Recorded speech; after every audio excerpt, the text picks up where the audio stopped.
السلام علیکم خواتین و حضرات، زاویہ غامدی کی اگلی نشست میں آپ کی خدمت میں حاضر ہیں وقاص خان، حسنین اشرف اور عثمان رمزی۔ غامدی صاحب کے ساتھ ہم گفتگو کر رہے تھے قرآن کریم کے حوالے سے۔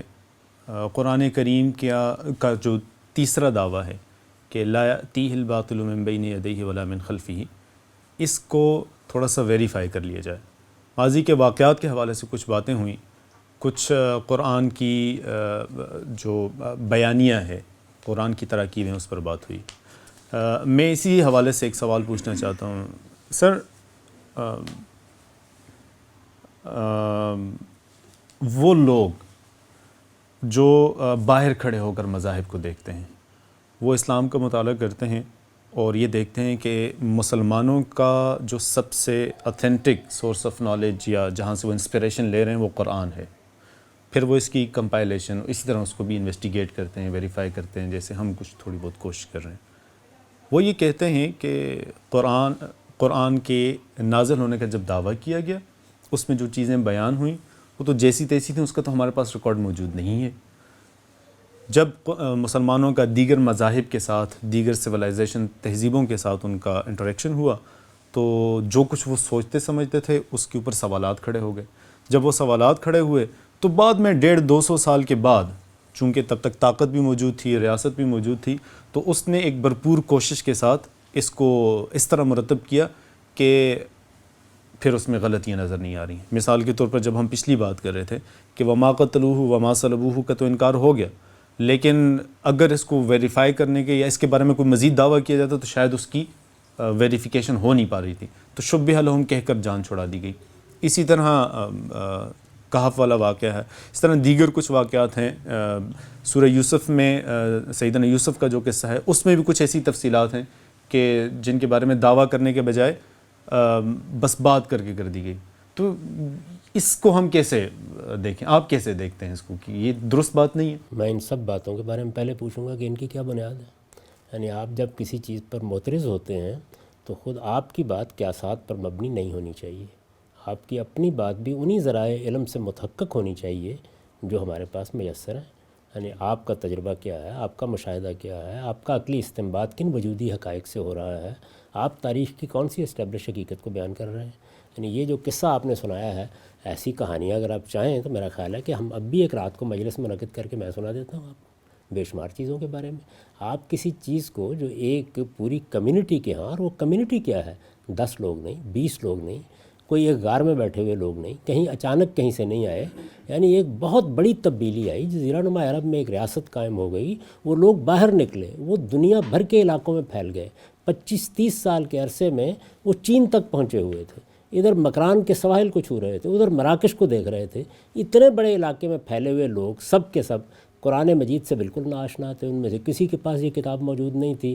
ایک ٹولہ کہیں بیٹھا ہوا تھا، وہ بیٹھ کے وہاں پر جو اعتراضات آ رہے تھے ان کا جائزہ لے رہا تھا اور وہ نکال رہا تھا اور وہ ڈال رہا تھا۔ یہ ذرا کام مجھے آج کر کے دکھائیے۔ ویسے یہ کام ہم تو کلیم کرتے ہیں عیسائیوں کے بارے میں انہوں نے کیا ہے، ہم بائبل کے بارے میں، انجیل کے بارے میں یہ کہتے ہیں کہ وہ تحریف شدہ، بلکہ قرآن مجید نے خود یہ دعویٰ کیا۔ مؤذن مرحبا بروقت بولا، ہم کبھی نہیں کہتے یہ بات۔ ہم جو کچھ کہتے ہیں سن لیجئے کیا کہتے ہیں۔ ہم یہ کہتے ہیں کہ بائبل، جو کچھ آپ بائبل جسے آپ کہہ رہے ہیں، یہ کوئی الہامی کتاب ساری نہیں ہے، یہ اصل میں جیوش ہسٹری ہے۔ اس کے اندر الہامی کتابیں ہیں، اس میں تورات ہے، اس میں زبور ہے، اس میں انجیل ہے۔ ہم ان کو کہتے ہیں کہ آپ یہ بتائیے کہ اس کا آپ کے پاس کوئی اوریجنل ٹیکسٹ موجود ہے؟ وہ کہتے ہیں نہیں ہے۔ ہمیں اس کے بعد کچھ کہنے کی ضرورت نہیں ہے، ہم نے تو کوئی کسی قسم کا کوئی ادعا نہیں کیا۔ اگر وہ اوریجنل بک آف ٹیکسٹ ڈیٹانومی ہے، یہ جو ساری کتابیں ہیں، بک آف جینیسس ہے، بک آف ڈیٹانومی ہے، جو 5 کتابیں موسیٰ علیہ السلام پہ لے کے ہیں، ان کے بارے میں تو کہتے ہیں کہ موسیٰ علیہ السلام پہ اتری۔ موسیٰ علیہ السلام کیسے کہہ سکتے ہیں؟ وہ آپ ان کو اٹھا کے پڑھ کے دیکھ لیں، ان کے اندر تاریخ بیان ہو رہی ہے۔ سر دیکھیں، کیا موسیٰ علیہ ایک طرف بہت معذرت، ایک طرف جب قرآن کے بارے میں یہ کہا جائے کہ قرآن میں کچھ لوگوں نے تحریف کی، اور پھر ظاہری بات ہے 1400 سال پہ جب آپ کسی ایک کتاب پہ محنت کریں گے تو اس کے بارے میں یہ دعویٰ تو کرنا ہی پڑے گا۔ اسی طرح عیسائیوں کے بارے میں بڑے آرام سے ہم یہ بات کہہ دیتے ہیں، وہ ان کے قولی تواتر سے نقل ہو رہی ہے چیز، اس کے بارے میں ہم کہتے ہیں کہ دیکھیں اس کے اندر تحریف ہے، اس میں اللہ کے نبی کے متعلق پیشین گوئیاں تھیں۔ دیکھیے ہم کہتے ہوں گے، میں کب کہہ رہا ہوں، میں تو یہ کہہ رہا ہوں کہ میں تو ان سے صرف یہ پوچھ رہا ہوں، ایک سادہ سی بات پوچھ رہا ہوں، آپ اس کا اوریجنل ٹیکسٹ دے دیں، میں پڑھنا چاہتا ہوں۔ قرآن مجید کا ہم ترجمہ پیش کر رہے ہیں. میں صرف ایک بات کر رہا ہوں، اور میں نے یہ کبھی کہا بھی نہیں. اگر میں نے یہ کہا ہو، مثلا میری کتاب میزان میں آپ وہ چیپٹر نکالیں جس میں کتابوں پر تبصرہ کیا گیا ہے، اس میں ایک تورات پر چھوٹا سا مضمون ہے، انجیل پر بھی ہے، زبور پر بھی ہے. اس میں نے کہاں یہ بات کہی ہے؟ میں نے جو کچھ کہا ہے وہ یہ ہے کہ اگرچہ قرآن مجید ہم کو یہ بتاتا ہے کہ بعض معاملات میں تحریفات ہوئی ہیں، لیکن فی الجملہ یہ وہی کتابیں ہیں جو اللہ تعالیٰ کی طرف سے نازل کی گئی تھی. ان کے اندر آج بھی وہی کلام ہے، ان کے اندر آج بھی وہی زور ہے، لیکن چونکہ ان کا اوریجنل ٹیکسٹ ہمارے پاس موجود نہیں ہے، اس لیے ہم اعتماد کے ساتھ یہ نہیں کہہ سکتے کہ یہ وہی بات ہے جو اللہ تعالیٰ کی ہے، جیسے قرآن مجید کے تراجم کے بارے میں یہ نہیں کہہ سکتے. تو یہ تو اصل میں مبالغہ آمیز باتیں ہیں جو مناظروں میں کہی جاتی ہیں. میں نے تو یہ بات کبھی کہی، اسی لیے میں نے کہا تھا کہ آپ کو جب کوئی مقدمہ قائم کرنا ہے تو آج راہ کرم ذرا کتابوں کے اوپر میرا تبصرہ نکال کے دیکھ لیجئے، پھر اس میں بتائیے میں نے کیا بات کہی ہے. میں نے وہی کچھ کہا ہے جو ہم اپنے میں نے تو آج بھی انجیل پڑھتا ہوں تو میرا ایمان تازہ ہوتا ہے. میں آج بھی تورات پڑھتا ہوں، لیکن یہ مجھے حق حاصل ہے کہ میں یہ بتاؤں کہ آپ کی تاریخ کیا ہے، اس میں کیا چیزیں ہیں. میں تو بائبل ہسٹری کو اپنی جگہ پر ایک بڑی اہم چیز مانتا ہوں. یہ جو ماسوری متن ہے آپ نے اس کا تذکرہ بھی کیا ہے، یہ کیا چیز ہے؟ یہ انہیں کے مرتب کیے ہیں. دیکھیے بات یہ، جب وہ اپنے مختلف متون بتائیں گے، یہ کہیں گے کہ یہ ورژن ہے، یہ متون. آپ انجیل کو لے لیں نا، یعنی کیا انجیل کا انہوں نے قرآن کی طرح ایک ورژن پیش کیا ہوا ہے؟ 4 ہے، اور وہ 4 رپورٹنگز ہیں. یعنی ان کو پڑھ لیں نا، ان میں لوگ بیان کر رہے ہیں کہ مسیح علیہ السلام یہ تھے، ان کی تاریخ یہ تھی، اس کے بعد فلاں موقع پر انہوں نے یہ کہا. تو اصل میں تو انجیل وہی ہوگی نا. یعنی انجیل حضرت مسیح علیہ السلام کے بارے میں اللہ تعالیٰ الہام کر کے یہ بتا رہے ہوں گے کہ مسیح اس وقت یہاں بیٹھے ہوئے تھے، یہاں سے اٹھ کے گئے ہیں. پہلے ان کو پڑھیے، ان کا جائزہ لیجئے. وہ ہسٹری ہے، بنیادی طور پر تاریخ ہے. یہ ایسے ہے جیسے مثلا صحابہ کرام قرآن مجید کی تاریخ مرتب کرتے، تو اس میں ایسے ہوتا کہ محمد الرسول اللہ صلی اللہ علیہ وسلم پیدا ہوئے ہیں، انہوں نے آج آ کے کوہ صفا کے اوپر یہ دعوت دی ہے، آج وہ مکے میں اس مقام پر بیٹھے ہوئے تھے، آج یہ مجلس منعقد ہوئی، اس موقع پر انہوں نے سورہ نجم پڑھی. تو الہام سورہ نجم ہے یا یہ پیچھے کی تاریخ بھی ہے؟ اچھا، میں یہ اس میں پرلطف بات یہ ہے کہ ہم بائبل کے بارے میں تورات کے بارے میں، انجیل کے بارے میں یہ گفتگو کریں گے، ہم زبور کے بارے میں گفتگو نہیں کریں گے، کیونکہ بائبل اور انجیل سے ہمیں مسئلہ ہوتا ہے. زبور میں ہم یہ مجھے بات تو مسئلہ ہوا ہی کوئی نہیں. پہلے تو آپ مجھے متعین کر کے بتائیے مجھے کیا مسئلہ ہوا ہے. پہلے تو مسئلہ میرا بتائیے، مجھے مسئلہ ہوا ہی نہیں. میں تو یہ کہتا ہوں کہ تورات آج بھی مجھے اسی طرح، میں اسی شوق سے پڑھتا ہوں جیسے میں الہامی کتابوں کو پڑھتا ہوں. تو قرآن جو کہہ رہا ہے کہ اس کے اندر تحریف ہوئی ہے، قرآن مجید سے پہلے وہ بیان نکالیے کیا ہے. قرآن مجید نے تو تورات کو نور کہا، ہدایت کہا، بار بار یہ کہا کہ تم لوگ اس کو پڑھو، جاؤ اس کو میرے سامنے لاؤ. اس میں یہ بات لکھی ہوئی ہے. یہ قرآن نے کہا. البتہ چونکہ تراجم ہے تو بعض چیزوں کی تصحیح کی، بس اس سے زیادہ قرآن نے کچھ نہیں کیا. وہ جو بات کہہ رہا ہے وہ اصل میں یہود کے علماء کے بارے میں کہہ رہا ہے کہ تم باتوں کو کچھ سے کچھ رخ دے دیتے ہو. وہ ہم اپنے علماء کے بارے میں بھی کہتے ہیں، نہیں کہتے؟ ہم اپنی تاریخ کے بارے میں بھی کہتے ہیں. قرآن مجید سے متعلق جو تاریخی چیزیں ہیں وہ دسیوں ہیں جن کی ہم روز تردید کرتے ہیں. قرآن مجید اور چیز ہے، اس سے متعلق تاریخ بالکل اور چیز ہے. تو پہلے آپ متعین طور پر میری بات بتائیے کہ میں نے تو ایسی باتیں کبھی کہی نہیں ہیں. یہ اصل میں مناظرہ باز لوگوں کے طریقے ہوتے ہیں. میرے لیے وہ میرے بھائی ہیں، ابراہیمی روایت کے اندر کھڑے ہیں، اسی دین کو ماننے والے ہیں. میرے اور ان کے درمیان چند چیزوں میں اختلاف ہے. ان میں ایک بڑی چیز یہ ہے کہ یہود نے حضرت مسیح جیسی جلیل القدر ہستی کی دعوت کا انکار کر دیا، اور پھر ان دونوں نے مل کے محمد الرسول اللہ جیسی نعمت سے منہ موڑ لیا. تو یہ ایک بحث ہے جو ہمارے اور ان کے درمیان ہے. دین ایک ہے، ہدایت ایک ہے، دعوت ایک ہے، پیغام ایک ہے. ہمارے اور ان کے درمیان توحید کے تصورات، اب میں ان تصورات کی بات کر رہا ہوں جو انجیل میں بیان ہوئے ہیں. انجیل میں تثلیث کہاں بیان ہوئی ہے؟ انجیل میں کفارے کا عقیدہ کہاں بیان ہوا ہے؟ انجیل میں تو یہ سب ہے ہی نہیں. میں تو ان پر حجت تمام کرتا ہوں. کچھ چیزیں جو تثنیہ شرع کا باب ہے اس میں کچھ چیزیں اس طرح کی ملتی ہیں جس سے لگتا ہے کہ میں پروردگار کا بیٹا، میں پروردگار، اس طرح کی کچھ چیزیں اس میں لگتا ہے. ظاہر بات ہے، تو یہ ہوتا ہے. یعنی ظاہر بات ہے کہ چونکہ تاریخ میں کتاب بیان کی جا رہی ہے تو دونوں چیزیں ملی ہوئی ہیں اس کے اندر، تو نکال لینی چاہیے، الگ کر لینی چاہیے. ورنہ کیا آپ یہ دعویٰ کر رہے ہیں کہ لوکا کی جو سٹیٹمنٹ ہے اور جو متی کی سٹیٹمنٹ ہے یہ دونوں کی دونوں براہ راست انجیل ہے؟ یہ تو وہ بھی دعویٰ نہیں کر رہے ہیں. ٹھیک ہے، وہ یہ کہہ رہے ہیں کہ یہ متی کا ورژن ہے کہ انہوں نے ہسٹری کو کیسے بیان کیا. یا یہ لوکا کا ورژن ہے کہ انہوں نے ہسٹری کو کیسے بیان کیا، تو میں ان کے کس دعوے کا انکار کر رہا ہوں؟ جو وہ بیان کر رہے ہیں اس کی بنیاد پر کچھ استنباط ہوگا لازماً۔ جب آپ کہیں گے ہمارے پاس اصل موجود نہیں ہے، تو بھائی ترجمے کے بارے میں سوال اٹھانے کا حق مجھے حاصل ہو گیا یا نہیں ہو گیا؟ تو میں قرآن کے ترجمے کے بارے میں بھی اٹھاؤں گا۔ آپ دعویٰ کیجئے، آپ کہیے جی اوریجنل یہ ہے، تو لے آئیے، بسم اللہ۔ میں ان سارے تراجم کو ایک طرف رکھوں گا، میں اس کی زبان کو پڑھوں گا جیسے میں نے قرآن کی زبان کو پڑھا ہے، براہ راست دیکھ لوں گا اس کو۔ میں نے تو ایسے اعتراضات کبھی کیے نہیں ہیں۔ میں آپ کے لفظ مستعار لوں گا۔ آپ نے جس طرح کہا کہ میرا مطالبہ صرف یہ ہے کہ مجھے اوریجنل ٹیکسٹ دکھا دیں، میں پڑھنا چاہتا ہوں۔ مستشرقین بھی یہی مطالبہ کرتے ہیں، وہ یہ کہتے ہیں کہ مجھے اوریجنل ٹیکسٹ دکھائیں، ہمیں اوریجنل ٹیکسٹ دکھائیں، ہم پڑھنا چاہتے ہیں۔ بہت straight forward, simple, precise, categorical articulation ہے کویسچن کی کہ اوریجنل ٹیکسٹ ہمیں دکھائیں۔ مصحف عثمانی نام کے عنوان سے ٹیکسٹ ایسا موجود ہے دنیا میں کوئی جس میں 114 صورتیں ہوں اور یہی پورا قرآن ہو، جسے ہم کہہ سکیں کہ یہ وہی قرآن ہے جو شروع سے چلا آ رہا ہے؟ کیا ایسا ٹیکسٹ دنیا میں موجود ہے؟ آپ کے سوال کا جواب تو میں دیتا ہوں۔ میں نے تو یہ نہیں کہا تھا کہ جس کو وہ اوریجنل ٹیکسٹ نہیں کہتے میں اس پر کوئی اعتراض کر رہا ہوں۔ میں تو کہتا ہوں کہ بھائی جو آپ کے نزدیک ہے، کہیں پڑھا ہوا ہے، نہیں پڑھا ہوا، وہ تو اچھا ان کا کلیم نہیں ہے۔ اب آ جائیے ہمارے پاس، ہمارا کلیم ہے اوریجنل ٹیکسٹ کا، تو وہ ہم سے اوریجنل ٹیکسٹ مانگتے ہیں۔ میں وہی گزارش کر رہا ہوں نا، تو اب آ جائیے یہاں۔ یعنی میں نے وہاں اس طرح کا کوئی مطالبہ نہیں کر دیا کہ وہ کہہ رہے تھے کہ یہ اوریجنل ٹیکسٹ ہے اور میں نے کہا میں نہیں اس کو مانتا۔ میں نے تو یہ نہیں کہا، میں نے یہ کہا کہ وہ کہہ رہے ہیں کہ ہمارے پاس یہ تراجمی ہے، قدیم ترین ترجمہ یہ ہے، زیادہ سے زیادہ یہ بات بیان کرتے ہیں۔ یہ میں نہیں کہہ رہا، میں نے اپنی کوئی تحقیق نہیں بیان کر دی، میں نے ان کے کسی کلیم پر اعتراض نہیں کر دیا۔ میں نے تو آپ سے پوچھا ہے، آپ کہتے ہیں کہ میں غالب کا شعر پڑھ رہا ہوں، میں یہ کہہ رہا ہوں کہ غالب کا شعر تو نہیں ہے، آپ کے پاس ہے غالب کا دیوان؟ آپ کہتے ہیں وہ تو میرے پاس نہیں ہے۔ تو میں نے تو چیلنج نہیں کیا۔ ٹھیک ہے، سوال یہ ہے کہ یہ بات یکساں کیسے ہو گئی؟ اب اگر میرا کہنا یہ تھا آپ جس کو بھی اوریجنل ٹیکسٹ کہتے ہیں آپ مجھے دے دیجیے، میں تاکہ اس کو پڑھ سکوں۔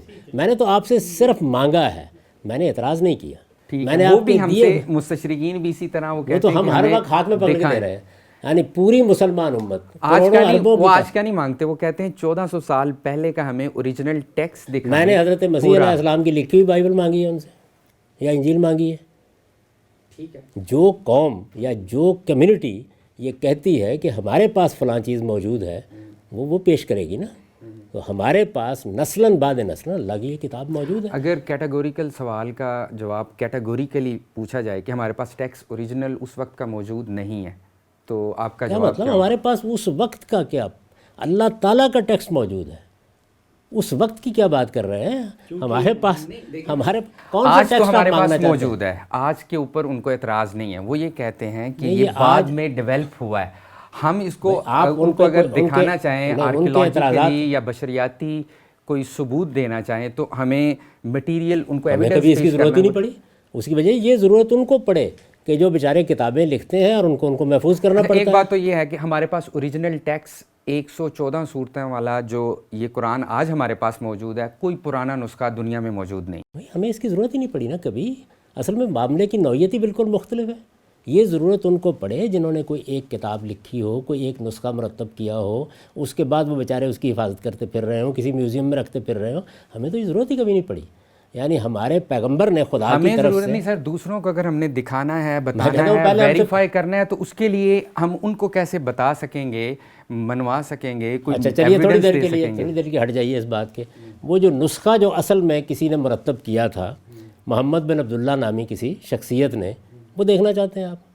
نہیں، ہمارے یہاں مرتب ہی نہیں کیا گیا۔ پرانے سے پرانا آپ کون سا نسخہ ان کو ریکمینڈ کریں پرانے گے سے کہ یہ پرانا اوریجنل ہوگا ہی ٹیکسٹ ہے؟ تب پرانے سے پرانے 1000 لے آئیں، اصل نسخہ تو وہ ہونا چاہیے نا محمد الرسول اللہ نے ترتیب دیا ہو۔ یعنی ان کی زندگی کا جو وقت ہے اس میں ہونا چاہیے نا، ان کے وقت میں ان ہونا کی چاہیے۔ زندگی میں کیوں نہیں گڑھا جا سکتا؟ اب میرے سوالوں کا جواب دے دیں، ان کی زندگی میں یہ سارے حرکات کیوں نہیں کی جا سکتی؟ نہیں، یہ تو ہمارا لٹریچر ہمیں بتاتا ہے نا، حدیث کے لٹریچر میں یہ بات پورے جزیرہ نما عرب میں کیمرے لگا رکھے ہوئے تھے۔ قرآن مجید کا اگر کوئی نسخہ تھا تو 10 جو ہیں وہ کوئی نجد میں، کوئی تہامہ میں، وہ کیوں نہیں ترتیب دیا جا سکتا تھا؟ یعنی آپ بعد ہی میں کیوں آتے ہیں؟ وہ کون سی طاقت تھی جو اس وقت روک رہی تھی؟ ایک کشمکش برپا ہے، آخری 10 سال بھی لڑتے ہوئے گزرے ہیں، گرد و پیش سے حملے ہو رہے ہیں، اس کے دوران میں کیوں نہیں مرتب کیا جا سکتا؟ اس لیے خدا نے یہ طریقہ ہی نہیں اختیار کیا۔ اوریجنل کتاب ہے ہمارے پاس، خدا کی دی ہوئی کتاب ہے، لیکن اس کو پہنچانے کا وہ طریقہ نہیں اختیار کیا گیا جس سے آپ مانوس ہیں۔ آپ اپنے مانوس طریقے کو ہم پر ٹھونسنے کی کوشش کر رہے ہیں، اس لیے کہ وہ انسانی کتابیں ہوتی اس طرح ہیں، ان کا پہلے میں نسخہ مرتب کروں گا، پھر اس کے بعد میرے قلم سے لکھا جائے گا، پھر اس کی اشاعت کے لیے دیا جائے گا۔ یہاں کچھ نہیں ہوا ہی نہیں ان میں سے۔ جب ہوا ہی نہیں تو پہلے جو کچھ ہم تو یہی مانیں گے۔ نہیں، آپ کیوں مانیں گے؟ یعنی آپ کو پہلے حقیقت واقعہ جس طرح کے بیان کی جا رہی ہے اس کو چیلنج کرنا چاہیے نا۔ وہ ایسے ہوا ہی نہیں، نہ کوئی نسخہ مرتب کرایا گیا، نہ لوگوں کو لکھنے کے لیے بٹھایا گیا۔ رسالت مآب صلی اللہ علیہ وسلم نے اس کو پڑھ کر سنایا، آپ کے ماننے والے ایک نہیں، دو نہیں، تین نہیں، چار نہیں، ہزاروں میں پھیلتے چلے گئے۔ یہ لوگ لکھنا بھی جانتے تھے، اگر کچھ تو لکھ رہے تھے، اور جو نہیں جانتے تھے وہ زبانی یاد کر رہے اچھا، اس کی دلیل کیا ہے کہ آپ صلی اللہ علیہ وسلم یا اس وقت سے لے کے آج تک یہ ایک ہی قرآن چلا آ رہا ہے؟ اگر یہ کسی کو بتانا ہو تو ہم کیا دلیل دے سکتے ہیں؟ مسلمانوں کا اجماع اور تواتر۔ ٹھیک ہے، اس کی وجہ یہ ہے کہ ہم ہسٹری میں کھڑے ہیں۔ رسول اللہ صلی اللہ علیہ وسلم یا ابو بکر صدیق یا حضرت عمر، یہ کوئی قبل تاریخ کی ہسٹری شخصیات کی نہیں۔ ڈاکومنٹیشن نہیں ہے نا، ہسٹری میں کھڑے ہونے کا دعویٰ کر دینے سے تو کھڑے نہیں ہوں گے، کوئی اسٹیبلش چیز کرنی پڑے گی نا۔ وہ اسٹیبلش کرنے کے لیے کوئی مواد مانگتے ہیں۔ مسلمانوں کا اجماع اور تواتر، ایک جمع غفیر مسلمانوں کا پہلے دن سے ایک سلطنت قائم۔ آپ اس کا انکار کرتے ہیں؟ آئیے چلیے پھر ہسٹوریکل فیکٹس میں چلے جائیں۔ یعنی عرب میں کوئی تبدیلی نہیں آئی تھی، آپ مذہب کو چھوڑ دیں۔ ابو بکر صدیق کی کوئی حکومت قائم نہیں ہوئی تھی، کیا یہ پری ہسٹورک دور ہے؟ یہ رام کی کہانی ہے؟ عربین ریولوشن کہتے ہیں بس۔ اچھا ہو گیا نا، اس کے بعد سن لیں۔ اچھا ایک پہلے آ جائے، ایک چیز کو پہلے اسٹیبلش ہسٹری میں لے لیں۔ محمد الرسول اللہ کی شخصیت کے وہ پیدا ہوئے تھے، رسول اللہ میں نکال دیتا ہوں، محمد بن عبداللہ پیدا ہوئے تھے، انہوں نے عرب میں ایک سیاسی انقلاب برپا کر دیا تھا۔ اس سیاسی انقلاب کی وسعت ہونا شروع ہوئی، کیسر و کسرا کی سلطنت عربوں نے الٹ کے رکھ دی۔ ان میں سے کون سی چیز ہے جو اخبار احاد پر مبنی ہے؟ ٹھیک بات ہے یہ اسٹیبلش اس پہ اچھا اب اس نہیں سر، اس میں ایک مسئلہ ہے۔ مثال کے طور پہ محمد بن عبداللہ محمد رسول اللہ ہے، اس پہ ہمیں کوئی مسئلہ نہیں۔ محمد رسول اللہ پہ ایک قرآن نامی کتاب نازل ہوئی، اس پہ کوئی مسئلہ نہیں۔ مسئلہ ہے جزیات میں۔ مثال کے طور پہ کیسر و کسرا کو فتح کرنے کے لیے جو فوج بھیجی گئی اس میں کون لوگ تھے، ان پہ مسئلہ ہے۔ مسئلہ یہ نہیں ہے کہ یہ چیزیں فتح ہو گئی۔ بحث ہی نہیں، میں تو صرف یہ عرض کر رہا ہوں کہ یہ اسٹیبلش ہسٹری ہے یا نہیں، کہ ایک ہزاروں کی ہسٹری بڑی چیزیں ہیں نا، آپ جیسے خوردبین سے چیزوں کا جیسے میں جائزہ چھوٹی لیں گے۔ چیز سے استدلال کروں گا آپ رد کر دیجیے گا۔ میں تو استدلال ہی اس بڑی چیز سے کروں گا۔ میں نے پہلے یہ بات طے کر دی تھی کہ ہم اسٹیبلش ہسٹری سے استدلال کریں گے اور اسٹیبلش ہسٹری سے تردید کریں گے۔ میرے خیال میں غلطی یہاں پر یہ ہو رہی ہے، اگر پلیز، کہ آپ جب بڑے فیکٹس کو بتاتے ہیں اس سے استدلال چھوٹی چیزوں کے اوپر کر رہے ہیں۔ یہ تو ہوا ہے، اس کے ساتھ قرآن بھی آ گیا۔ میں نے تو کسی چھوٹی وہ یہ کہتے ہیں کہ بڑی پکچر میں آپ چھوٹی چیزیں نہ ڈیفائن کریں۔ چھوٹی چیز تو زیر بحث ہی نہیں، میں نے تو ان کے حساب سے کوئی چھوٹی چیز زیر بحث نہیں لایا۔ یہ ساری کمیونٹی جو دنیا کے اندر یہ کہہ کے کھڑی ہے، کس بنیاد پہ کھڑی ہے؟ ہم قرآن کے ماننے والے ہیں۔ آپ مجھے بتا دیجئے اس کا اجماعی دعویٰ اس سے مختلف ہے کوئی چیز؟ وہ یہ کہتے ہیں کہ یہ قرآن یعنی ابو بکر صدیق، عمر، عثمان، عرب میں انقلاب لانے والے، کیسر و کسرا کو فتح کرنے والے، 21 ممالک پر سلطنت قائم کرنے والے، یہ کل واقعہ اسٹیبلش ہسٹری میں 20 سال کے اندر ہو گیا۔ اس 20 سال کے اندر پھیلی ہوئی اس عظیم سلطنت میں جو لوگ کھڑے ہیں وہ کیا کہہ رہے ہیں؟ محمد رسول اللہ پر قرآن نازل ہوا ہے، ہم حاملین قرآن ہیں۔ یہ بات اس طرح کہتے ہیں، یہ آپ کے خیال میں جزوی واقعہ ہے؟ یہ کوئی چھوٹی سی چیز ہے؟ اگر وہ کہہ رہے ہیں میں نے محمد رسول اللہ صلی اللہ علیہ وسلم کو فلاں جگہ پر بیٹھے کھانا کھاتے دیکھا تھا، یہ تو جزوی واقعہ ہے۔ یہ تو اصل میں ان کے سلطنت قائم کرنے سے بھی بڑی چیز ہے۔ وہ کہتے ہیں ہم اس قرآن کو لے کر کھڑے ہو گئے۔ سر خطوط میں نہیں، جو خطوط ہیں بھیجے گئے ہیں اور جو ان کا فرسٹ انٹریکشن ہے دیگر سویلائزیشنز کے ساتھ یا انکاؤنٹر ان کا ہو رہا ہے۔ جزیات میں آ گئے، میں نے کسی خط کا حوالہ نہیں دیا۔ نہیں، میں تو جو آپ نے دعویٰ کیا نا قرآن کا، کرتے ہیں وہ لوگ، قرآن کا اور کتاب اللہ کا جو دعویٰ ہے یہ پایا نہیں جاتا سر۔ کس کا؟ یعنی وہ یہ نہیں کہتے کہ آپ قرآن کی طرف آ جائیں، وہ کہتے کہ یہاں پہ ایک محمد ابن عبداللہ ہیں جو اللہ کی کون کہتا ہے؟ جو خطوط ہیں یا جو لوگ ہیں جو کسی خط کا حوالہ نہیں دیا۔ میں تو اس مذہب کی بات تو کرتے ہیں، قرآن کی بات نہیں کرتے۔ میں تو تاریخی واقعے کی ذکر کر رہا ہوں کہ وہ تاریخی واقعہ جو اسٹیبلش ہسٹری میں ہوا وہ ہے کیا؟ یعنی سرزمین عرب میں ایک شخص محمد بن عبداللہ نے یہ کہہ کر کہ میں خدا کا پیغمبر ہوں، میرے اوپر یہ کتاب نازل ہوتی ہے، ایک دنیا تبدیل کر دی۔ یہ ایک ہسٹورک واقعہ ہے یا نہیں؟ اتنا سمپل نہیں ہے نا سر. یہ 23 سالوں میں تھوڑا تھوڑا کر کے قرآن نازل ہوا ہے, محفوظ اس طرح نہیں ہوا, اور بعد میں وہ یہ دیکھیے دکھاتے جتنے آپ سٹیٹمنٹس دیتے چلے جا رہے ہیں, ان میں سے ایک ایک چیز کے اوپر میں سوال کروں گا آپ سے, تو آپ کو ان کو کوالیفائی کرنا پڑے گا نا اسٹیبلش. یہ تو ہماری حدیث کے لٹریچر میں یہ بات موجود ہے. حدیث زیر بحث نہیں آئے گی اس میں. ہم پہلے میں اپنے اسلامک سورسز کے حساب سے کہہ رہا ہوں. اسلامک سورسز کون سے؟ اسلامک سورس ایک ہے جو اسٹیبلش اسلامک سورس ہے, مسلمانوں کا اجماع اور تواتر. اس کے علاوہ باقی جو کچھ ہے وہ تاریخ ہے. نہیں, مسلمانوں کے اجماع اور تواتر میں بھی تو غلطی ہو سکتی ہے نا.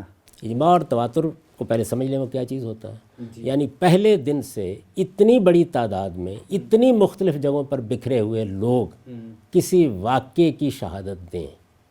ایسا ہو سکتا ہے کہ وہ کسی وہ جھوٹ پہ جمع ہو سکتے ہیں. آپ مجھے, میں یہی کہہ رہا ہوں, وہ کسی جھوٹ کو نقل کر سکتے ہیں. میں وہی گزارش کر رہا ہوں کہ جن کا جھوٹ پر جمع ہونا عقلاً محال ہو.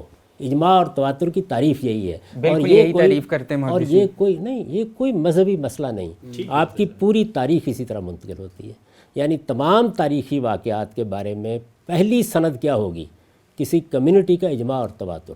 مثلا میں آپ سے پوچھوں کہ مغل سلطنت قائم ہوئی تھی, بابر نے قائم کی تھی, ہمایوں اس کے بعد تھا, اس کے بعد کے سارے گنوا دوں, ان کے لیے کسی تاریخ کو بیان کرنے کی ضرورت ہے, ان کے لیے کوئی حوالہ دینے کی ضرورت ہے. یہ اصل میں اسٹیبلش ہسٹری ہے. اب میں اسٹیبلش ہسٹری بیان کر رہا ہوں.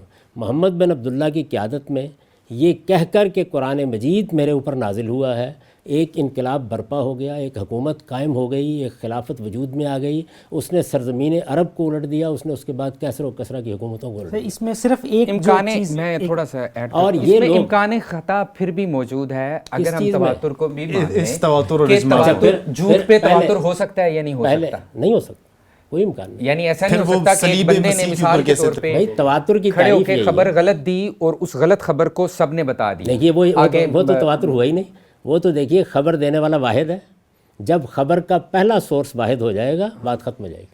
نہیں, ایک واقعہ ہوتا ہے, مثال کے طور پر کھڑے ہو کے میں اعلان کرتا ہوں کہ میرا نام محمد عثمان ہے, 300 لوگ یہاں پہ کھڑے ہیں, بیٹھے ہیں, انہوں نے سنا ہے 10-20 لوگوں نے سن لیا ہے عثمان, بقیہ 290 لوگ سمجھتے ہیں کہ انہوں نے محمد عفان کہا ہے, تو وہ آگے محمد عفان کے نام سے یہ تواتر چل پڑتا ہے. تو کیا یہ جھوٹ پہ یا غلطی پہ تواتر نہیں ہو سکتا؟ یہ بات یہ ہے کہ محمد عفان کو سننے میں غلطی لگ سکتی ہے. یہی میں کہہ رہا ہوں, وہی آگے نکل سن تو لیں. محمد عفان کو سننے میں غلطی لگ سکتی ہے, محمد عثمان کو بھی سننے میں غلطی لگ سکتی ہے. یہ ایک جملے کو سننے کا عمل ہے جس میں غلطی لگ گئی ہے. یہ محمد عثمان نامی ایک شخص آیا تھا, اس کا نام کچھ بھی تھا, اس نے آگے کوئی بات کی تھی, اس میں غلطی نہیں لگتی. سر یہی مسئلہ ہے. مثال کے طور پہ میں یعنی آپ نے اصل میں پھر ایک ایسی چیز کی مثال دی ہے کہ جس میں کوئی ایک جملہ ہے جس کے بارے میں آپ یہ کہہ رہے ہیں. پتہ نہیں میں متوجہ تھا سر, غلط پرسیو ہوتے ہیں, غلط مجھے مثال آئیے نا, چلتے ہیں تاریخ میں چلتے ہیں. آپ کسی واقعے کے بارے میں بتائیے کہاں سے غلطی ہوتی ہے. یعنی دیکھیے پہلے مرحلے میں آپ کو بتانا پڑے گا کہ واقعے کو دیکھنے والے, واقعے کو بیان کرنے والے لوگوں. آپ نے مثال دی تھی لال مسجد کی اور اس کی یہ ماڈل ٹاؤن کے واقعے کی, ہمیں پتہ ہی نہیں حقیقت کی کیا حقیقت ہے, کیا اچھی مثال دیتی ہوں نا. آپ کا بہت بہت شکریہ. میرے اور آپ کے درمیان اس میں عدم اتفاق ہے کہ لال مسجد میں واقعہ ہوا تھا یا نہیں ہوا تھا. کیا اس میں واقعہ ہونا صرف اکرنس نہیں, ان کے ساتھ بہت سارے اکرنسز ہیں. جی بالکل, یہی مسئلہ ہے نا. اب تفصیلات بھی اس کا حصہ ہیں. اگر میں حصے میں غلطی ہو سکتی ہے تو دوسرے میں اگر میں آپ کے ساتھ گفتگو کرنے کے دوران میں کوئی تفصیل زیر بحث لاؤں تو روک دیجیے گا مجھے. لیکن یہ بات کہ لال مسجد میں ایک واقعہ ہوا جس کے نتیجے میں ایک بڑا حادثہ ہو گیا, اسی طرح کا معاملہ جو ہے وہ ماڈل ٹاؤن میں ہوا, اس میں کوئی اختلاف نہیں ہو سکتا.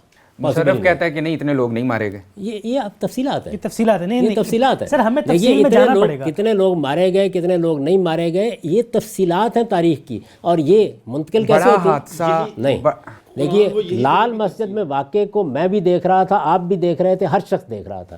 بندے کتنے مارے جا رہے ہیں اس کو دیکھنے والے احاد. محمد ابن عبداللہ کا وجود, ان کی بعثت بھی وہ واقعہ تھا, بڑا واقعہ. اس کو ہزاروں لوگوں نے نریٹ کیا, لیکن ان سے یہی چیز آئی, یہ پھر اس کی تفصیل ہے. آپ اس بڑے جز سے اس بڑے کل سے نا اس چھوٹی جز کو جو ثابت کرتے ہیں یہ سمجھ. اس میں صرف ہم وہ چیزیں لے رہے ہیں. محمد بن عبداللہ کی شخصیت, یعنی ان کا وجود پذیر ہونا, ان کا مکے میں پیدا ہونا, ان کا نبوت کا دعویٰ کرنا, دعویٰ درست تھا یا غلط یہ بھی زیر بحث نہیں. یہ اسٹیبلش تاریخی حقائق ہے, ان کے بارے میں کوئی رائے، ان کا قرآن پیش کرنا بھی ایک تاریخی ہے. سر انہوں نے قرآن پیش کیا، قرآن میں جو 114 صورتیں ہیں یہ بڑی چیز ہے، اس میں ایک آیت جو ہے یہ چھوٹی چیز ہے. سن لینا، ایک آیت بھی جب اصل اب اس پہ آ جائیں کس طرح پیش کیا، یعنی پیش کیسے کیا. تو اب آپ یہ نہ کہیں نا کہ قرآن کوئی اجنبی چیز تھی لوگوں کے لیے. اس حالت میں اجنبی تھی. یعنی یہ قرآن اسی طرح ہمارا چونکہ تھوڑا سا ڈسکورس ڈیفرنٹ اس لیے ہو جاتا ہے کہ ہمارا دعویٰ یہ قرآن اپنے الفاظ کے ساتھ اسی حالت میں بالکل محفوظ چلا رہا ہے. پرابلم یہ ہے، پرابلم اس پرابلم کو ہم تو اس کی ماضی کی دلیل ہی نہیں پیش کرتے، ہم تو آپ کو حال میں تجربے اور یہ ماضی میں ایسا تھا یہ ثابت کیسے کریں گے؟ سن لیں، بتا رہے ہیں نا. یعنی آپ مجھ سے پوچھیں میں بتاؤں گا، لیکن یہ نہ کہیں کہ یہ جزوی واقعہ ہے. یہ محمد الرسول اللہ کی تاریخ، بلکہ اس وقت کی تاریخ کا محمد الرسول اللہ کی اپنی شخصیت سے بھی زیادہ بڑا واقعہ ہے قرآن کو پیش کرنا. ایک آیت ایسے نقل ہوئی ہے تواتر کے ساتھ. میں عرض کروں گا کیسے نقل ہوئی ہے، ٹھیک ہے اس کو دیکھ لیتے ہیں. لیکن میں گزارش یہ کر رہا ہوں کہ آپ یہ نہ کہیے کہ یہ جو ہے یہ کوئی جزوی قسم کی چیز ہے. ایک بات سنی تھی محمد الرسول اللہ نے کسی دن کسی کے ساتھ بات کی تھی، اس کو بہت لوگ بیان کرنے لگ گئے ہیں. یعنی ساری کی ساری تاریخ کی ابتدا ہی اصل میں اس سے ہو رہی ہے کہ مجھ پر قرآن نازل ہوا ہے.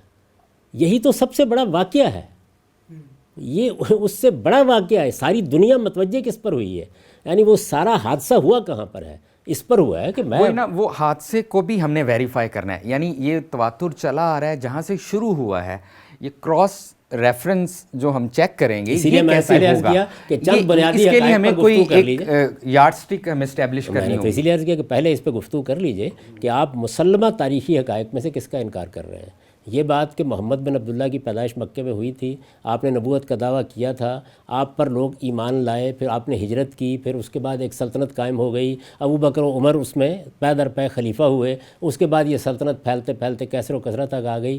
یہ لوگ جو آپ پر ایمان لائے یہ بھی ہزاروں کی تعداد میں تھے، ہزاروں لاکھوں اور لاکھوں کروڑوں میں بدلتے چلے گئے.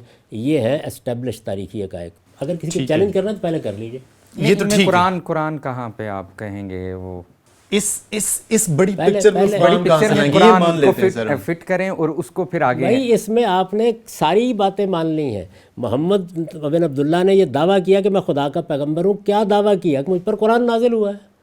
یعنی اس کے بغیر تو وہ تاریخ آگے قدم ہی نہیں بڑھائے گی. بالکل سر، ٹھیک ہے، یہ صحیح بات ہے، قرآن نازل ہوا ہے، لیکن وہ قرآن یہی تھا یہ جو ہمارے پاس ہے، یہ مسئلہ ہے. جی تو میں وہی گزارش کر رہا ہوں نا. اب آپ کا ذہنی سانچہ جو عام دنیا کی کتابوں کے بارے میں بنا ہوا ہے، پھر یاد کیجئے سر رشتہ کلام این کتاب از آسمان دیگر است. آپ بات کا دعویٰ ہے نا سر، میں عرض کرتا ہوں. اب ہم بہت سے دعوی کا جائزہ لے چکے نا، اس کا بھی آئیے لے لیتے ہیں. آپ عادی ہیں اس بات کے کہ ایک مصنف کتاب لکھتا ہے، بیچارہ اس کو لکھ کے کہیں پہ اپنے قلم سے محفوظ کرے گا، پھر اس کا کوئی نسخہ ہوگا، پھر وہ پریس کے پاس جائے گا. اچھا وہاں نہیں جائے گا تو کوئی کاتب نقل کریں گے.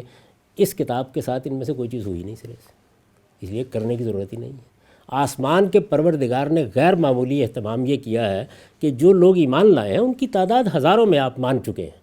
یعنی یہ نہیں ہے کہ 4 آدمی غار میں بیٹھے ہوئے، ایک آدمی نے بیان کیا، کسی پہاڑی پر ایک بات کہہ کے چلا گیا، جملے کو اب آگے روایت کرنا ہے. قرآن مجید ہزاروں لوگوں کو رسالت مآب صلی اللہ علیہ وسلم نے براہ راست پڑھ کے سنایا ہے. ٹھیک ہے. جن لوگوں کو لکھنا آتا تھا انہوں نے لکھنا شروع کر دیا، جن کو زبانی یاد کرتے تھے انہوں نے زبانی یاد کر لیا. نسلاً بعد نسلاً یہ اسی طرح منتقل ہوا ہے. آپ کہیں گے کیا قصہ سنا رہے ہو، آج بھی اسی طرح منتقل ہو رہا ہے. آئیے آپ میرے ساتھ اور دنیا کی کسی ایک کتاب کو پیش کیجئے جس کے شروع سے لے کے آخر تک 2 حافظ ہوں. میرا چیلنج ایک آدمی پیش کر دیجئے. ٹھیک ہے، یہ کتاب ہے. آپ میرے ساتھ آئیے اور میں آپ کو بتاؤں گا اس گرے پڑے دور میں، اس دور میں جب الحاد اپنی زلگار کر رہا ہے، مسلمانوں کی ہر بستی میں رمضان کے سر اندر گرو گرنتھ صاحب 10 حفظ کی جاتی ہے، آج حفظ کی جاتی ہے، سکھ حفظ کر رہے ہیں. اجزاء ہم نحو کی کتابیں مدرسوں میں حفظ کرتے رہے ہیں سر، ہم نے نفلوں میں سنائی ہیں کتابیں. الحمدللہ بڑی اچھی بات ہے. آپ نے ایک کتاب حفظ کر لی، آپ نے مولوی صاحب کو سنا دی. یہ آپ نحو پڑھنے کے لیے گئے تھے، آپ اس کے طالب علم تھے، آپ کی ایک ضرورت پیش آ گئی، آپ نے ایک کتاب حفظ کر لی. چلیے بتا دیجئے. قرآن مجید کی نوعیت یہ نہیں ہے. آج آپ میرے ساتھ چلیں، کیا آپ نحو کے حفاظ جو ہیں وہ 50 100 1000 اکٹھے کر کے مجھے دے دیں گے؟ وہ ایک طرف نحو کی کتاب پڑھ رہے ہیں، 2 ان کی تصحیح کر رہے ہیں. یہ قرآن مجید جس طرح آج نقل ہو رہا ہے یہ نسلاً بعد نسلاً ایسے ہی نقل ہوتا آ رہا ہے. آج ہم کوئی نسخہ استنبول سے نکال کے لاتے ہیں اور اس کے ساتھ اس کی تصحیح کرتے ہیں. یہ آج بھی اسی طریقے سے نقل ہو رہا ہے. سب سے بڑا مغالطہ یہ ہوتا ہے کہ آپ اپنے ذہن میں موجود تصورات کسی نادر چیز پر ان کا اطلاق کر دیتے ہیں. اس کے ساتھ وہ واقعہ ہی نہیں ہوا. نہ کوئی نسخہ ترتیب کرایا گیا, نہ کوئی لکھنے کے لیے کاتب مقرر کیا گیا, لکھنا جاننے والوں نے لکھنا شروع کر دیا. آپ خود سوچیں ذرا عقلی طور پر کہ ایک شخصیت یہ کہہ رہی ہے کہ مجھ پر یہ خدا کی کتاب نازل ہوئی ہے, میں اس پر ایمان لے آیا ہوں, میری سب سے بڑی متاع کیا ہوگی, میں سب سے زیادہ کس چیز کو محفوظ کروں گا, میں سب سے زیادہ کس چیز کو پانے کے لیے نکلوں گا. تو آپ کے خیال میں جو آپ پر ایمان لانے والے لوگ تھے وہ اتنا ہی بیگانہ تھے, اور آج ہر آدمی جو ہے وہ اپنے بچوں کو بھی حفظ کرانے کے لیے تیار بیٹھا ہوا ہے. یہ ہوتا ہے آپ کی نحو کی کتاب کے ساتھ واقعہ. ٹھیک ہے, یہ واقعہ جو آج ہو رہا ہے, ہم یہ بتا رہے ہیں ان لوگوں کو کہ جو بیچارے اپنی ہی تنگنایوں میں بند ہیں کہ یہ ایک تاریخ انسانی کا نادر واقعہ ہو گیا ہے کتاب کی حفاظت کے لیے, کہ وہاں پر ہزاروں لوگوں نے اس کو یاد کر کے, اس کو لکھ کر, جو لکھنا جانتا ہے لکھ کر, جو یاد کرنا جانتا ہے یاد کر کے اگلی نسلوں کو منتقل کیا, آگے اگلی نسلوں کو منتقل کر دیا گیا. یہ دعویٰ کہ اس وقت حفاظ تھے اور وہ حفظ کر کے اس کو آگے منتقل کر رہے تھے, اس دعوے کی دلیل کیا ہوگی؟ کیا یہ کہہ دینے سے یہ دعویٰ دلیل بنے گا یا اس کی کوئی آج کا مشاہدہ تو ہے, لیکن یہ پہلے دور میں بھی تھا. اس کو آج تو ہمارے پاس ویریفیکیشن ہے کہ ہمارے پاس حفاظ موجود ہے, ہم ویریفائی کر رہے ہیں, لیکن ہسٹری میں ہم پیچھے جا کے اس کو ویریفائی واقعہ ہو رہا ہے, یہ جو واقعہ ہو رہا ہے, آپ کے خیال میں یہ واقعہ دنیا کی سب کتابوں کے ساتھ ہو رہا ہے؟ ڈاس کیپٹل بھی ایسے ہی حفظ کی جا رہی ہے, اسی طریقے سے اقبال کا کلام حفظ کیا جا رہا ہے, اسی طرح سے غالب کا دیوان حفظ کیا جا رہا ہے. حفظ کر جانا اس کی دلیل ہے؟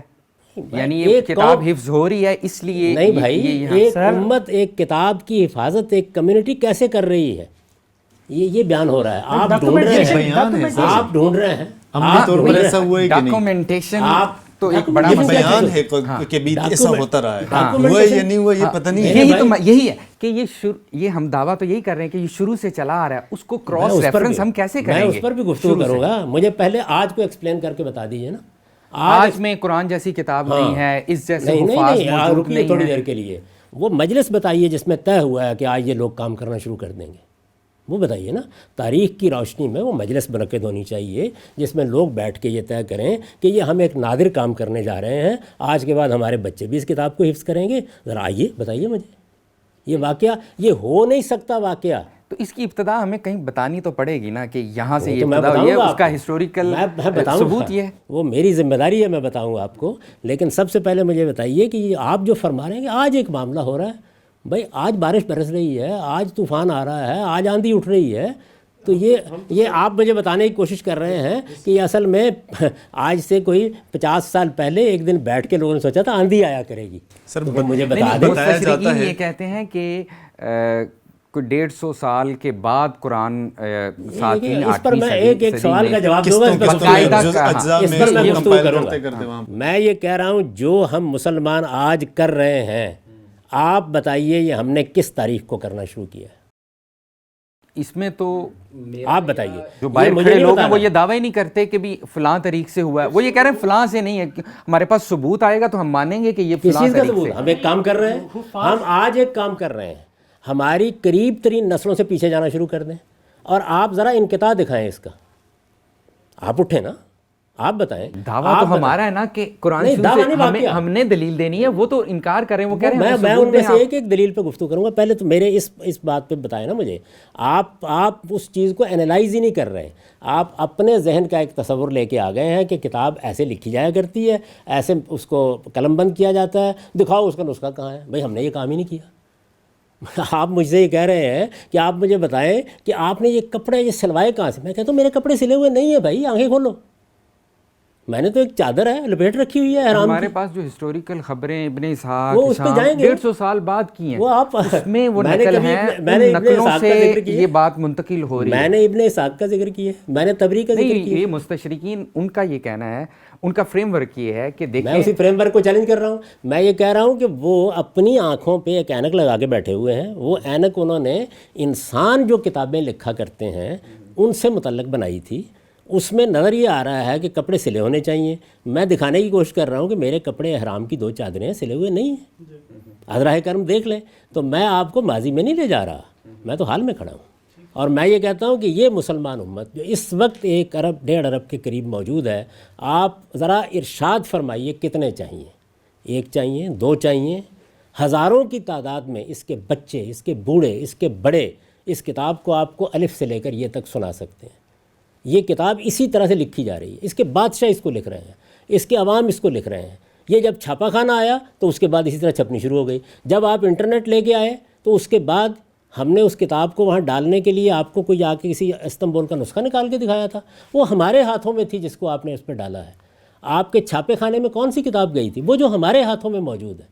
ہم ہیں اس کے امین، یہ ہمارے سینوں کے ذریعے سے اور ہماری زبانوں سے منتقل ہو رہی ہے. اور یہ ایک نہیں، دو نہیں، یہ آج بھی کروڑوں کی تعداد میں ہے، یہ اس سے پہلے بھی ہزاروں لاکھوں کی تعداد میں رہے ہیں. اس کی تاریخ کا انقطاع آپ دکھائیں ہمیں. آپ ہم سے اس کی ابتدا پوچھ رہے ہیں. ہم تو جس دن سے یہ کام کر رہے ہیں ایسے ہی کر رہے ہیں. ہم نے کس دن آپ سے یہ کہا کہ مسجد نبوی کے فلاں حجرے میں ایک قرآن کا نسخہ ہم نے رکھا ہوا ہے، حضرات آئیے ذرا اس کی ڈیٹنگ کر کے دیکھ لیجئے کس زمانے کا ہے؟ کس دن کہا ہم نے؟ ہم یہ کہہ رہے ہیں یہ قرآن ہمارے پاس موجود ہے، ہمارے سینوں میں ہے، ہمارے سفینوں میں ہے. ہم اس کو نسلاً بعد نسلاً منتقل کر رہے ہیں. کون کر رہے ہیں؟ 2 نہیں، 4 نہیں، اس وقت 1.5 ارب کی تعداد میں لوگ. اور آپ تاریخ میں پیچھے جائیے، آپ کو بتانا ہے کہ یہ سازش کس دن ہوئی ہے. یہ مجھے نہیں بتانا. تو وہ یہ کہتے ہیں دعویٰ آپ کر رہے ہیں کہ یہ شروع سے اس وقت سے چلا آ رہا ہے، تو اس کا کوئی ایویڈنس نہیں. میں تو آج ہم کہہ دیتے ہیں کہ یہ تواتر سے چلا آ رہا ہے. میں تو آج کہہ رہا ہوں کہ آج ہم آپ کو کوئی نسخہ دکھا رہے ہیں، ہم اپنے ہاتھ دکھا رہے ہیں جن میں پکڑا ہوا ہے، ہم اپنے سینے دکھا رہے ہیں جن میں محفوظ ہے، ہم اپنی زبانیں دکھا رہے ہیں جس سے یہ صادر ہو رہا ہے. قرآن سے ہٹ کے اگر کوئی بھی تواتر چلا آ رہا ہے تو اس تواتر کو صرف یہ کہ اس کو تواتر حاصل ہے اس وجہ سے ہم مان لیں گے، یا اس کی ابتدا کو ہم ویریفائی کریں گے؟ آپ ساری تاریخ اسی طرح مانتے ہیں. تواتر کو تو ویریفیکیشن کی ضرورت نہیں ہوتی. اجماع اور تواتر کی تعریف پہلے سن لیں.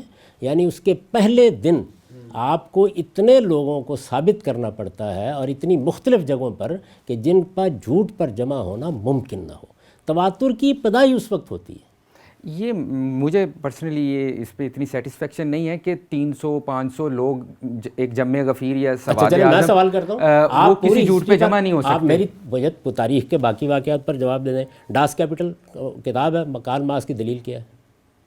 لوگوں کا اجماع. ٹھیک ہے، علم کا اجماع. نہیں، اجماع کے سورس آف نالج ہونے پہ تو مجھے شک نہیں ہے، لیکن وہ کبھی جھوٹ پہ جمع نہیں ہو سکتا. اس پہ مجھے ڈاؤٹ ہے. ریفیوٹیبل نہیں ہے. ریفیوٹیبل، وہ جھوٹ پہ بھی جمع ہو سکتا ہے. اس کی تعریف ہی یہ ہے، اور یہ بالکل ٹھیک تعریف کی گئی ہے. یہ ممکن نہیں ہے کہ کچھ لوگ یہ جھوٹ بولنا شروع کر دیں کہ قائد اعظم نے پاکستان بنایا تھا. ممکن نہیں ہے. عقلاً محال ہونے کا مطلب یہ ہے کہ دیکھیے پھر انہیں ذرائع علم پر چلے جائیں. نہیں، میں کس طرح کی اس میں اسپیس کس طرح کی آپ کو بتانا چاہ رہا ہوں کہ ایک شخص کھڑا ہو کے یہاں پہ یہ کہتا ہے کہ فلاں جگہ پہ یہ واقعہ ہوا ہے. ٹھیک ہے، 300-500 لوگوں میں یہ خبر واحد ہے. آپ نے تو ابتدا خبر واحد سے کی ہے. ایک دھواں اٹھتا ہے، ٹھیک ہے نا، اس دھوئیں کو 500 لوگ دیکھتے ہیں، اس کی 500 لوگ یہ اتنی مفروضہ مثالیں بنانے کی ضرورت کیا ہے؟ وہاں آگ نہیں لگتی. نہیں، اتنی مفروضہ مثالیں بنانے کی ضرورت کیا ہے؟ آئیے تاریخ کے اسٹیبلش امکان موجود ہے نا سر، یہ تو کہ جھوٹ پہ اتفاق ہو سکتا ہے. آپ کی مفروضہ مثالوں میں ہو سکتا ہے. تاریخ کے حقائق میں ذرا بتائیے. مثلا قائد اعظم نے پاکستان بنایا تھا، یہ جھوٹ ہو سکتا ہے؟ نہیں، میں اس کی ہر امکان کو نہیں رد کر رہا، میں اس کے جھوٹ پہ ایک امکان اس کے لیے مفروضے بنانے کی بجائے آپ تاریخ کی کوئی حقیقت بتائیے جس کو ساری دنیا مسلمہ مانتی ہو، اور اس میں امکان کذب ثابت کر دیجیے. یعنی کوئی ایسی چیز جس میں لوگ جھوٹ پہ جمع ہو گئے ہوں اتنی تعداد. یہ بتائیے نا. جس طرح بلی آگے سے میتھولوجی، بلی آگے سے گزر جاتی ہے، شروع سے لوگ اس کو مانتے ہیں. یہ عقیدہ ہے، واقعہ نہیں ہے. کیا بات کر رہے ہیں؟ نہیں، اس کا گزرنا تو ایک واقعہ ہی ہے نا. اس واقعے کے اوپر ایک واقعہ شروع میں کبھی یہ تاریخ کا اجماعی واقعہ ہے. یعنی یہ توہمات جو لوگ بیان کرتے ہیں عام طور پر یہ عقائد ایمانیات ہوتے ہیں. واقعہ بیان کیجئے. یعنی آپ یہ بتائیے کہ دیکھیے ساری دنیا نے یہ واقعہ ساری دنیا نے یہ اجماعاً واقعہ بیان کیا کہ مغلوں کی سلطنت قائم ہوئی تھی، لیکن یہ تو جھوٹ ثابت ہو گیا. تو آپ پہلے تاریخی حقائق، میں نے اسی لیے کہا تھا، نہ میں نے ابن اسحاق کی کوئی بات کی ہے، نہ میں نے آپ کو کوئی قصہ سنایا ہے، نہ کہانی سنائی ہے. اسٹیبلش تاریخی حقائق جو ہیں ایسے ہی جیسے قائد اعظم نے پاکستان بنایا تھا، ایسی ہی حقیقت ہے یہ کہ ابو بکر عمر کی حکومت قائم ہوئی تھی، کیسر و کسریٰ کی سلطنت الٹ گئی تھی. یعنی ان میں سے کوئی چیز ایسی نہیں کہ جس کو تاریخی طور پر چیلنج کیا جا سکے. تو آپ کیا چیلنج کر رہے ہیں؟ قرآن کو چیلنج کیا جاتا ہے اس سب میں. نہیں، چیلنج نہیں کیا جاتا.